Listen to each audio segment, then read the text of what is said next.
si la Biblia no fuera un libro que realmente pudiera cambiar vidas, ¿por qué tantos siglos se ha empeñado a querer destruirla? Quien ha unificado, quien ha venido a unificar la palabra de Dios es el Señor Jesús. ¿Quién mejor que Él mismo para decirnos qué sí debe de estar dentro de la palabra de Dios y qué no debe de estar dentro de la palabra de Dios? Dios les bendiga, hermanos. Mi nombre es Pablo Hernández. Y yo soy Ale López y ya va a empezar el culto. ¿Ya viste la hora que es? Ya sabes que hay mucho tráfico. Ya sé, ya llevo todo. No, espérame, me falta la Biblia. Ay, como siempre. Pues apurémonos porque ya va a empezar el culto. Dios les bendiga, amados hermanos. Qué gusto estar con ustedes otra vez.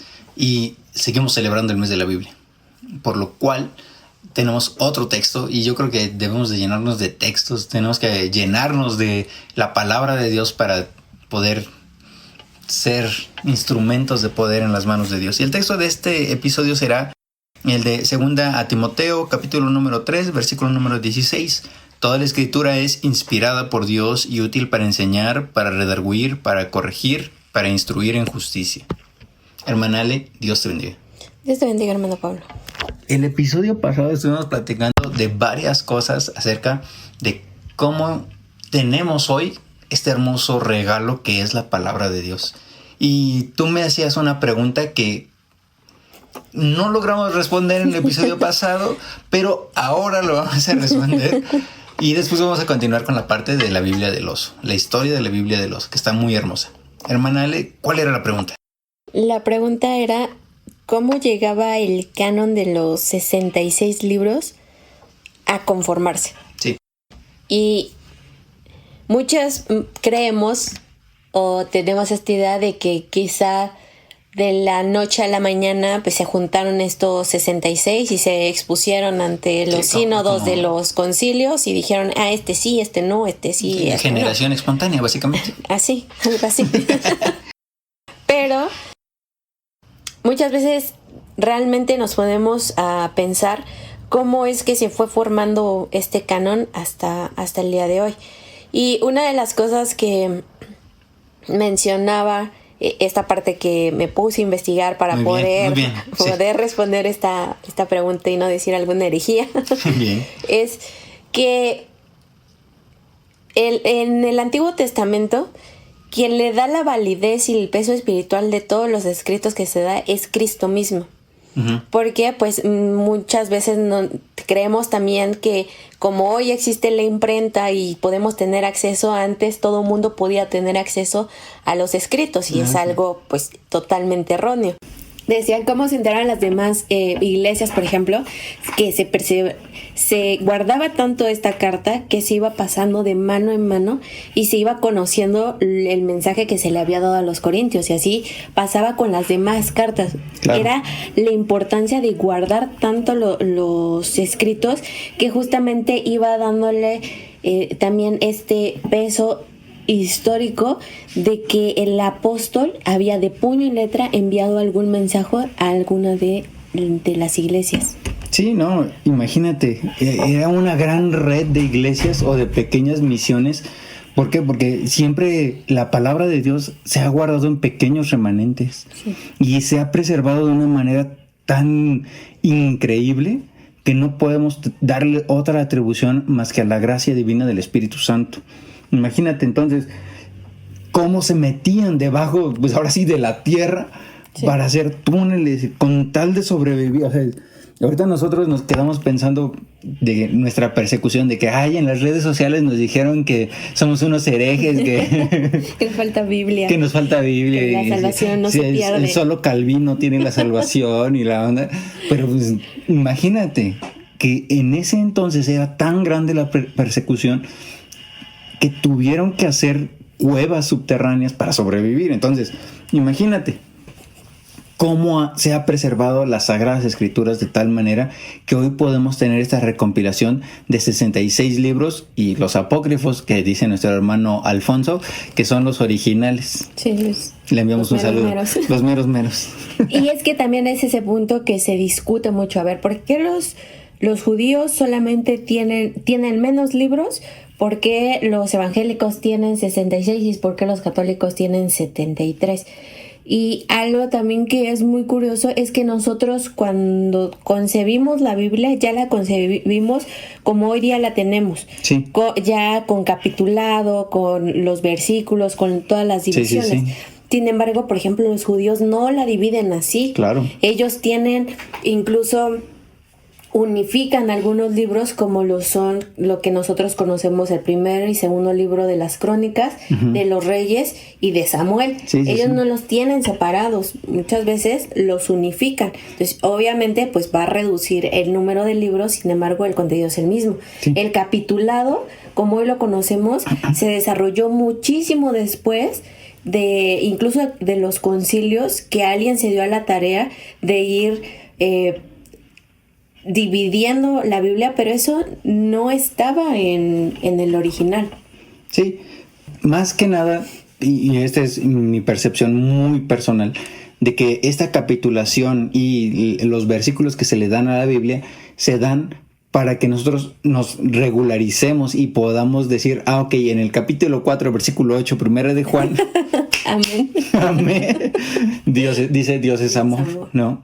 Entonces, más que para nada más tener alguien que tuvo un rato de ocio de estar escribiendo, ok, este capítulo, este versículo, no, era para que nosotros tuviéramos como que esta regla o esta fácil identificación de en dónde viene esta referencia bíblica. Sí, claro. En dónde dice que Dios es amor, en dónde dice que Jesucristo es hijo de Dios, dónde dice que Pablo es apóstol de Cristo, ¿no? Entonces, quizá esta falsa pelea que nosotros como cristianos, católicos, judíos tenemos, se debe más que nada por un celo que no es bíblico. Sí. Porque la palabra de Dios nos está llevando a Cristo Jesús, porque Él es el verbo, Él es la palabra de Dios.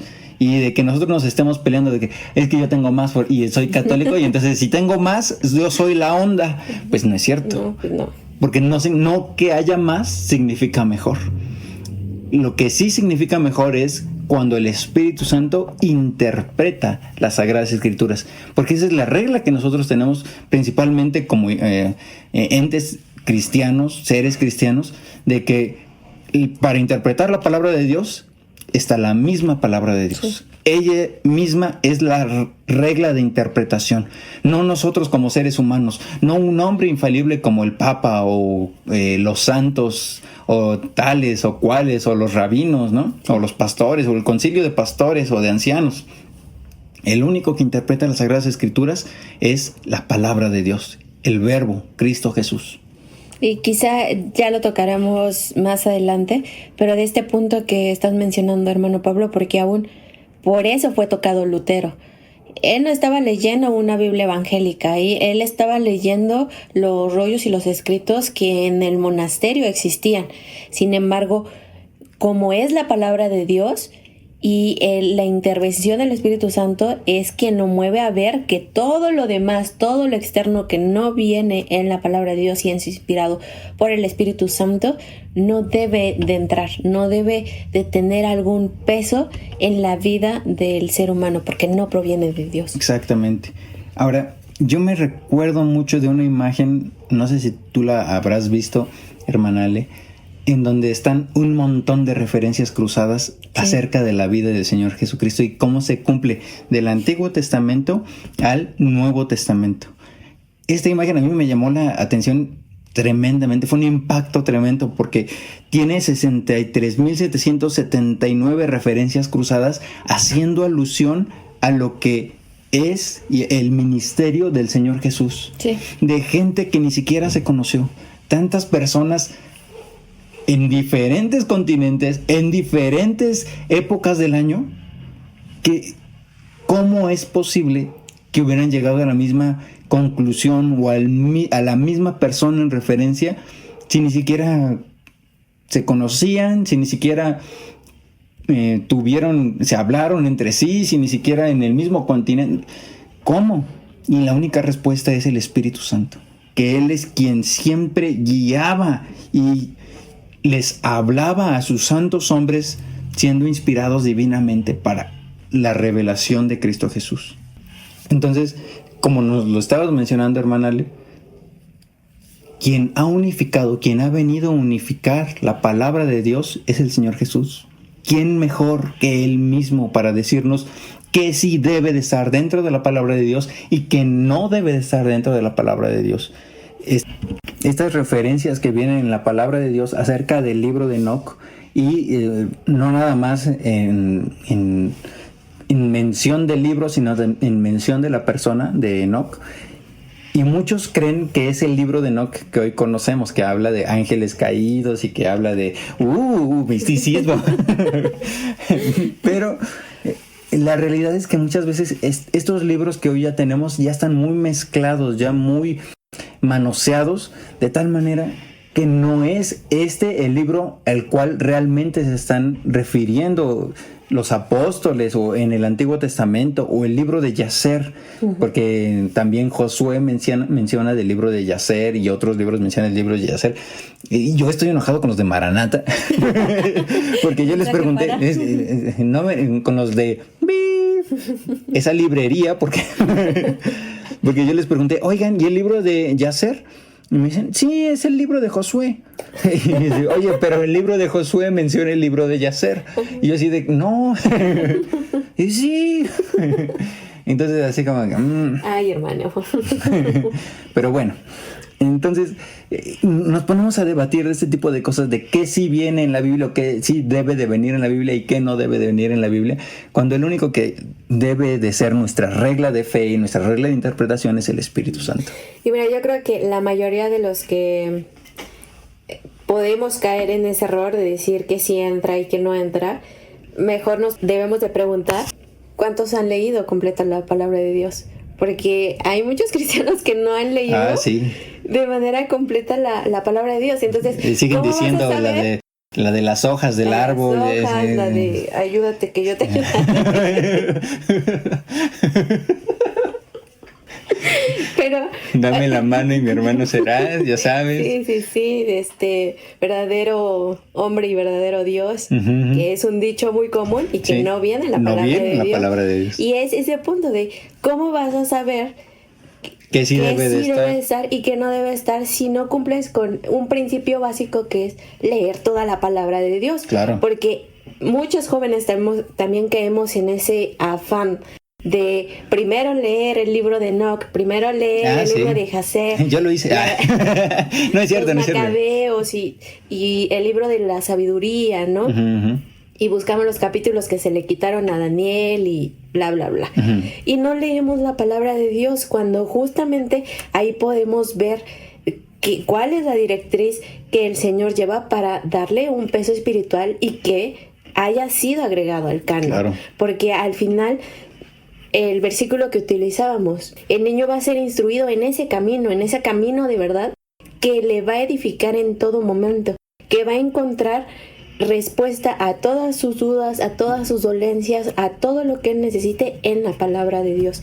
Y muchas veces cometemos ese error a meternos en discusión de no, los evangélicos no tienen la razón, los católicos no tienen la razón, o los judíos no, pero no leemos la palabra de Dios. Sí, es algo que yo personalmente creo que es fundamental dentro de nosotros, de que nos ponemos a juzgar muchas veces porque ya tenemos ciertos años en el Evangelio y ni siquiera tenemos pues esto que estás mencionando, el leer la palabra de Dios.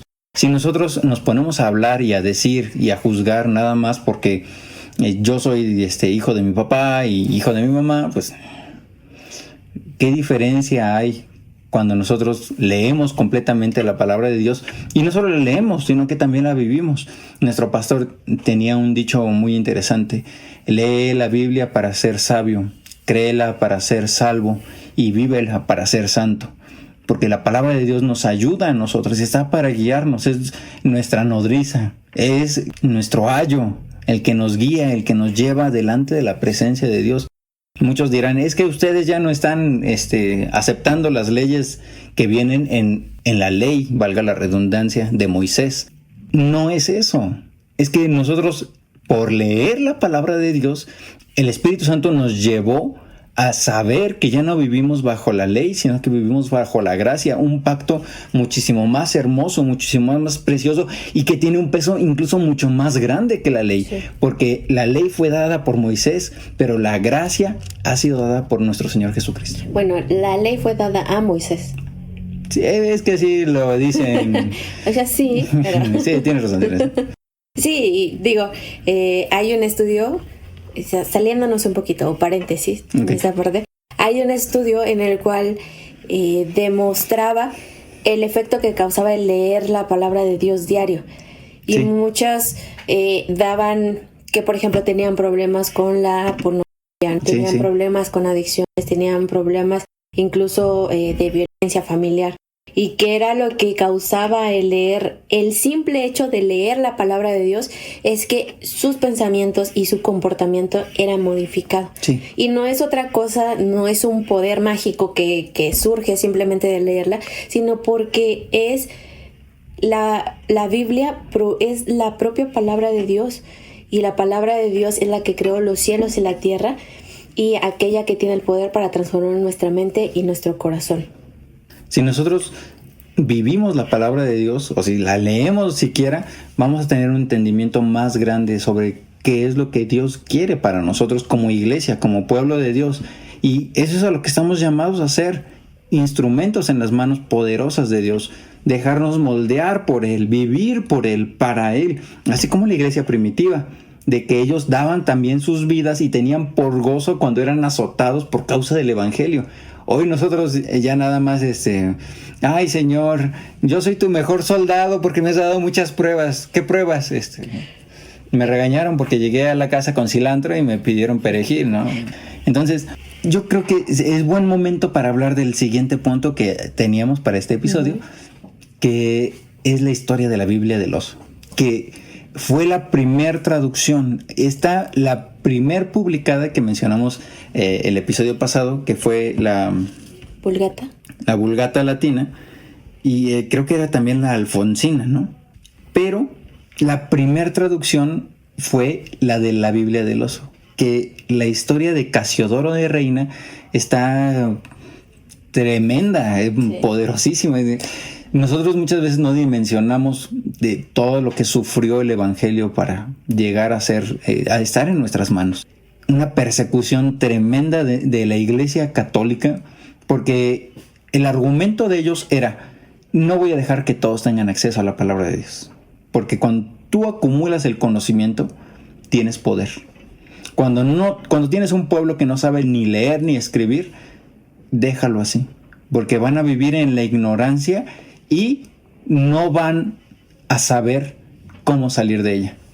Y esa es la revolución tremenda que viene a hacer la imprenta y que viene a hacer, pues, el publicar la palabra de Dios, no solamente en un idioma, sino en la totalidad que hoy existe. Y es ahí donde yo sí me he preguntado muchas veces, si la Biblia no fuera un libro que realmente pudiera cambiar vidas, ¿por qué tantos siglos se ha empeñado a querer destruirla? ¿Por qué tanto tiempo se ha empeñado a que no se divulgue el contenido de la palabra de Dios? Porque si fuera un libro cualquiera, pues quedaría como muchos libros que quedaron en la biblioteca de Alejandría, que es una de las más importantes, pero quedó ahí históricamente. Sí.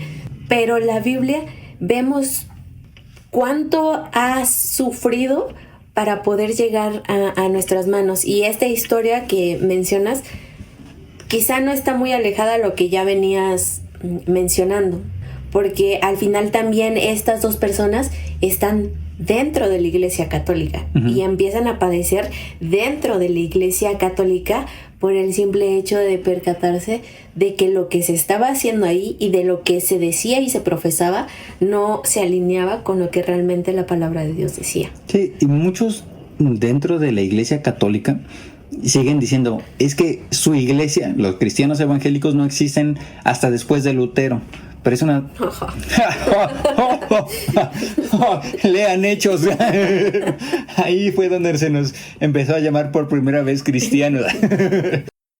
Y es que, reitero, nosotros hablamos porque tenemos boca. Pero la realidad es que el que nosotros tengamos esta doctrina es porque leemos la palabra de Dios y vivimos lo que nos está diciendo la palabra de Dios. Bueno, pero me estás desviando del tema, hermana Ale. Porque era la historia de Casiodoro de Reina. Así es. Y de cómo fue perseguido por la Inquisición católica dentro de los monasterios de España, ¿no? Dentro de el mismo clan católico, por llamarlo de alguna mala manera. Casiodoro quiso empezar a hacer esa traducción del alemán, traducida desde los idiomas originales, que era el hebreo, arameo y griego, al español antiguo, valga la expresión, que era el de vosotros y sabéis. Y se hablaba allá en Europa. Y se hablaba allá. Esta primera traducción a este español estaba subvencionada o estaba auspiciada, porque hay que recordar que esto pues cuesta. Costaba mucho en ese entonces. Sí, entonces las cosas no son de a gratis. Mi trabajo contable no es de a gratis, hermano. Tu trabajo... Perdón, me exalté un momento. Entonces, estaba subvencionada por una persona que se llama Marcos Pérez, que fue un comerciante, pero en sus inicios también fue subvencionado por la reina Isabel de Inglaterra, la primera. Sin embargo, pues por diferentes circunstancias ya no se pudo continuar y llega pues huyendo a muchas partes. Casiodoro estuvo huyendo de un lugar a otro de España, Inglaterra, Holanda, buscando quién le ayudara a poder estar traduciendo, porque es que el traducir, hermano, es muy importante que hagas la aclaración, porque yo ya vi, bueno, nuestro público es un poco mayor, ¿no? Mayor. Pero, o sea, no hay chicos... Saludos a nuestro público mayor. De 15 años, ¿no? Ajá. Pero quizá muchos de ellos, si llegaran a escuchar, dicen traducir, ay, pues sí, pues meto una palabra y Google traducción, ¿no? Y ya sale. Pero no era esta parte de tener el escrito fidedigno y después transcribir a puño y letra. Sí. El punto de qué era lo que tenía que decir, y luego hacía las anotaciones por si justamente había algo que aclarar, si había alguna palabra que tenía algún otro sentido. O sea, era un trabajo realmente de manera gigantesca. Leíamos un libro que hacía mención de cuánto se tardaban en realizar una hoja. Sí. No era de horas, eran de días que se tenían que pasar, y también no lo podían hacer a la luz del día, justamente por esta persecución que ya había dentro de los monasterios, para poder averiguar quienes ya estaban en contra de la Iglesia Católica. Entonces era un punto de trabajo gigantesco. Sí, no, o sea, bien lo mencionas.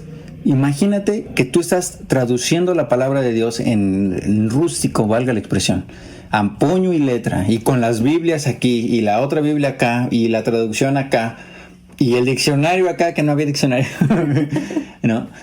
Pero, ¿y tu comida? ¿Y tu bebida? ¿Y si tienes familia?